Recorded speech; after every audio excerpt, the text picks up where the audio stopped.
Good evening mga kasari. Kumusta po? Kumusta naman po ang panahon dyan sa inyo, sa mga lugar nyo?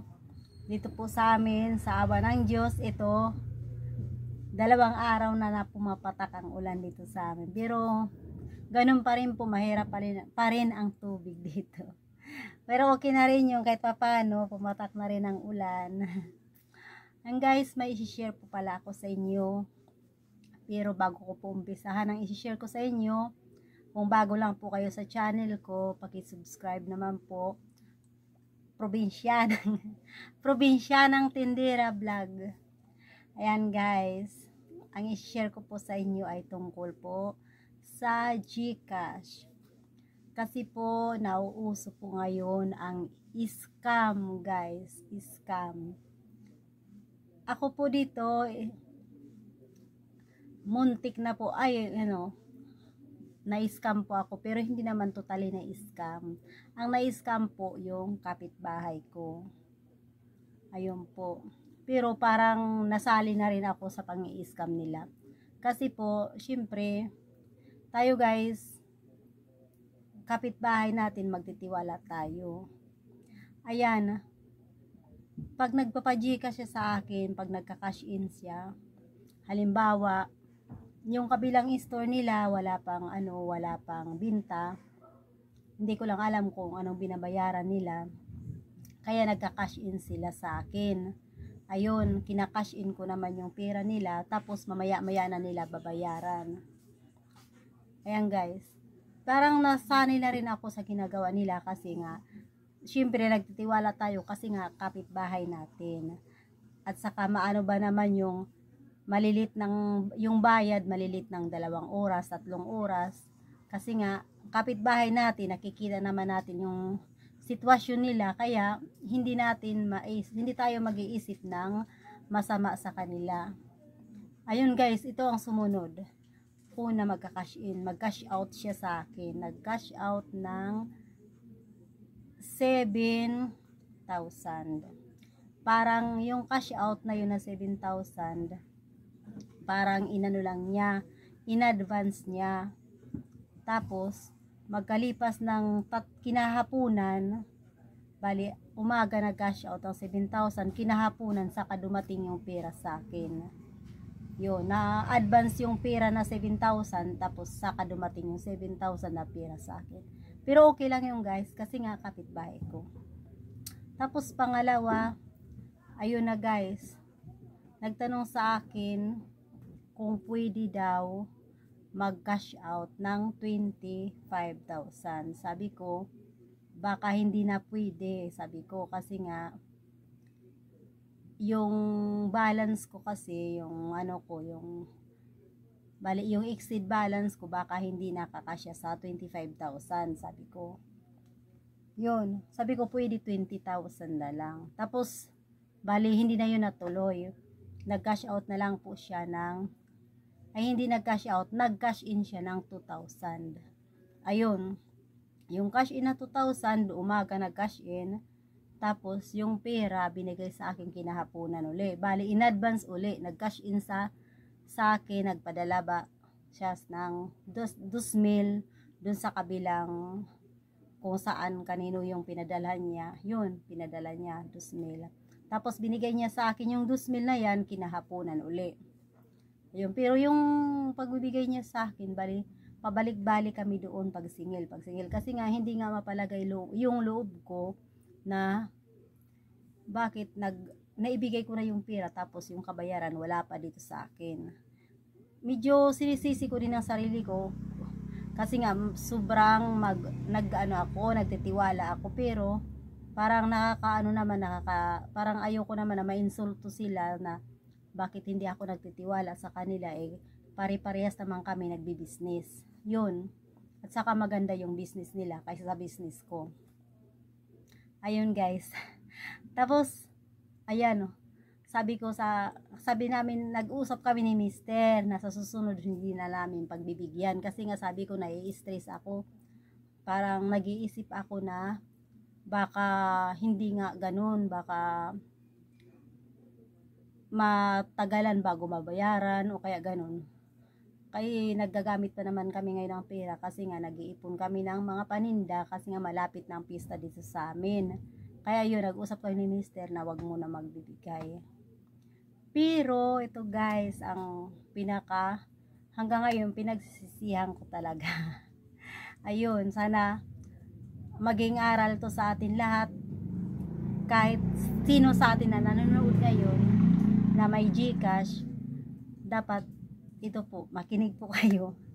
Ano po, sumunod po na araw, siguro kung mga 2 days, 3 days ang sumunod na araw. Ayan, umagang umaga. Bali, pagpasok pa lang niya, pagbukas pa lang nila ng store nila, mga alas 8, alas 7, to be exact, alas 7:45, ganun siguro. Ganong oras. Sabi niya sa akin, ate,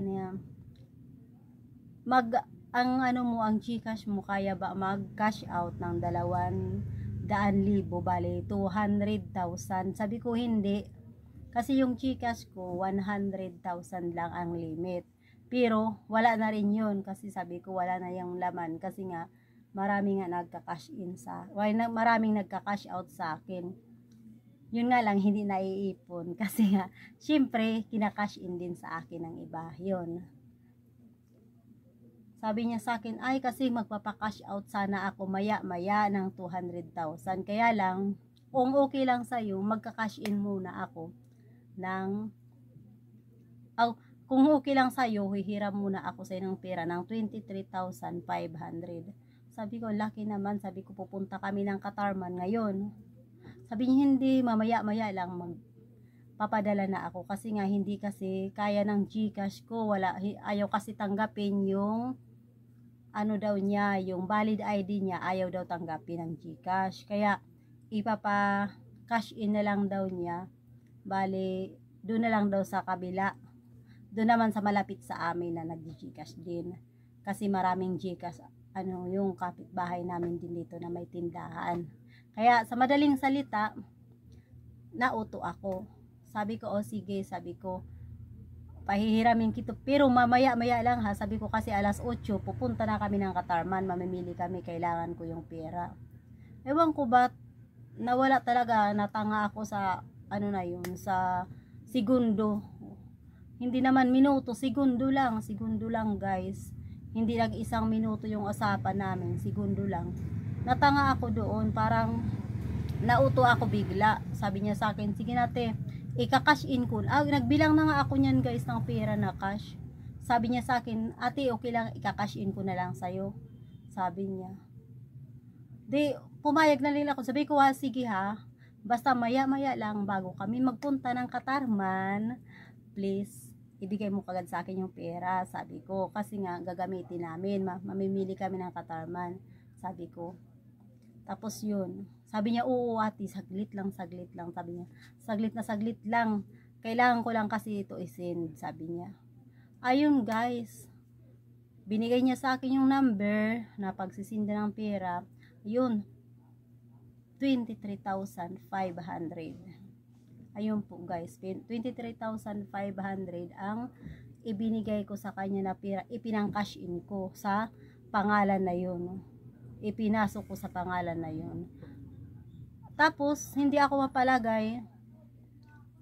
Yan, pagdating ni Mister, sinabihan ko siya, ba't ang tagal mo? Parang nanghina ako, ba't na-extend ko yun? Nagsisi ako. Tapos sabi ni Mister, kasi nga, nag-aasikaso nga siya doon sa karpintero, doon sa bahay.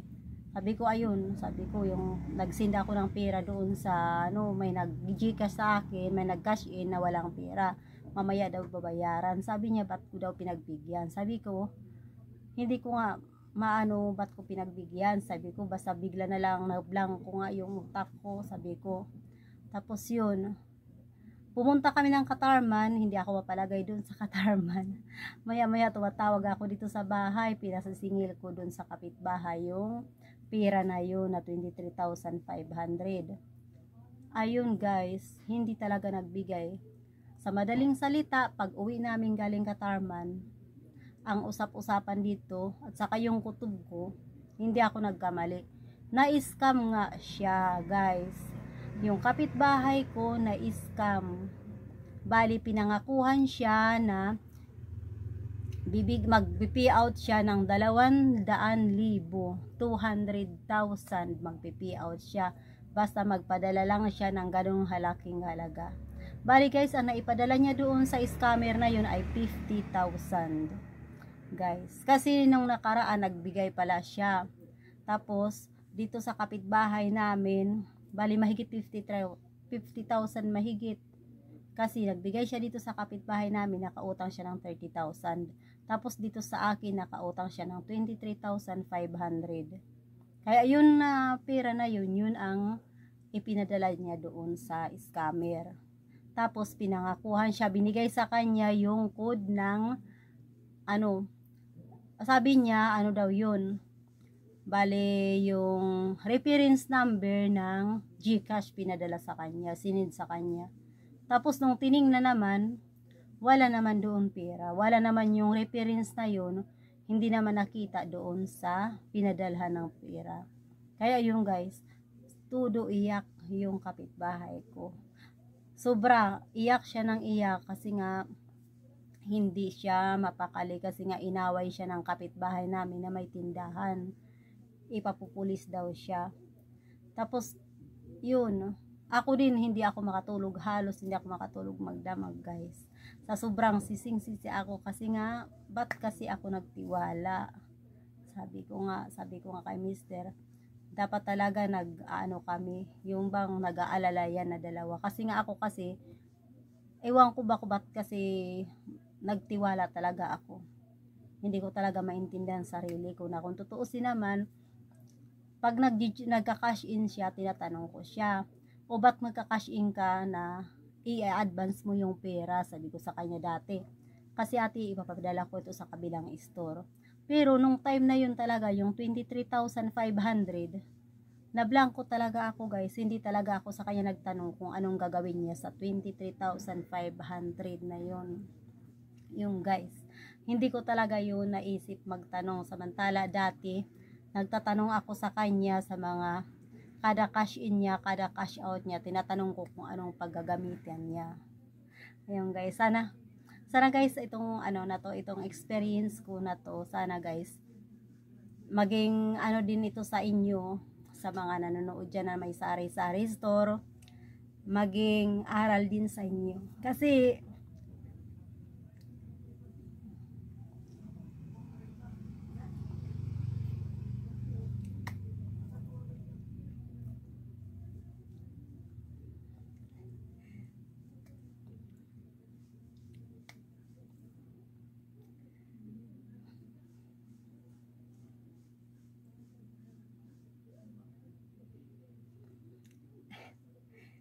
guys, di ba nga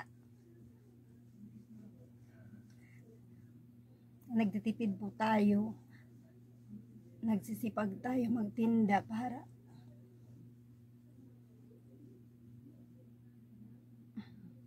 makapagtinda tayo ng maayos. Tapos gano'n ang mangyayari. Tutuusin, pag may umuutang dito sa akin, tinatanong ko kung kailan magbabayad. Di ba guys, gano'n naman ang ginagawa natin pag may nangungutang sa atin. Tinatanong natin kung kailan magbabayad. Tapos sinasabihan natin sila kung anong minimum ng utang. Tapos yun, bigla-bigla, kalaking halaga. Biglang nawala yun. Tapos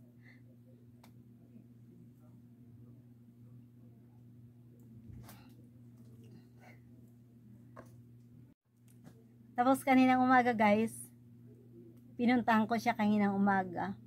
Sabi ko sa kanya, kumusta na? Sabi ko,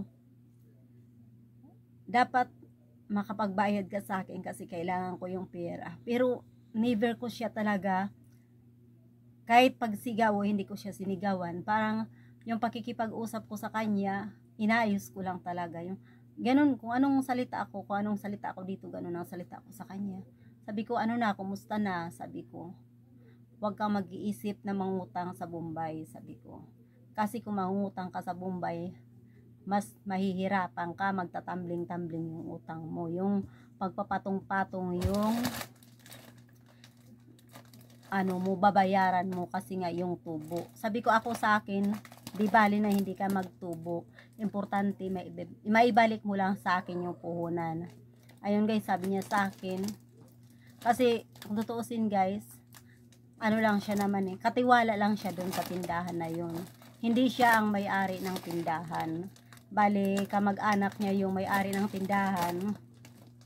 Tapos, pinagkakatiwalaan siya ng may-ari ng tindahan. Kaya sabi ko sa kanya, magpaliwanag ka doon sa may-ari ng tindahan, tapos umutang ka sa kanya para maipambayad mo sa amin. Kasi nga, kailangan na kailangan namin talaga yung halaga na yun. Sabi ko. Sabi niya, ate, okay lang ba? Babayad ako ng paunti-unti, kahit daw 5,000, kahit 2,000, kahit 1,000. Sabi ko, okay lang yun. Importante, mabayaran mo ako ng buo. Ay hindi, bali mabayaran mo ako na yung puhunan na yun na ibigay mo sa akin. Hindi na kailangan na tumubo yun, na importante lang yung buong 23,500 maibigay mo sa akin. Sabi ko, kahit hindi na isang kahit hindi isang pagsakan, kahit hulug-hulugan mo na lang. Ayun guys, kaya yun, naawa na rin ako sa kanya na kulit-kulitin ko siya. Hinayaan ko na, pinanghawakan ko na lang yung sinabi niya sa akin. Minsan nag-aalala ako guys na baka bigla na lang siya umalis doon sa tindahan ng kamag-anak niya. Kasi baka matakot siya sa utang niya sa akin, tapos utang dito sa kapitbahay din namin na may tindahan. Kasi nga sabi nung kapitbahay namin na may tindahan, ipapupulis daw siya. Pero tinatakot lang naman siya guys, hindi naman yung totoo na ipapupulis siya. Ako naman, para hindi siya matakot, hindi ko siya sinasabihan ng kung ano-anong salita. Kasi nga, nag-alala din ako kasi pag natakot siya, baka lumabas siya sa trabaho. Lalo tuloy ako mahihirapan sa kanya, maningil. Kaya yun, sana guys, nyo itong itong vlog ko na to. Sana maging aral sa ating lahat, sa mga nagsasari-sari store dyan na medyo malalambot yung puso na katulad ko. Sana hindi kayo matulad dito sa naging experience ko na to. Sige, hanggang sa muli. Bye bye.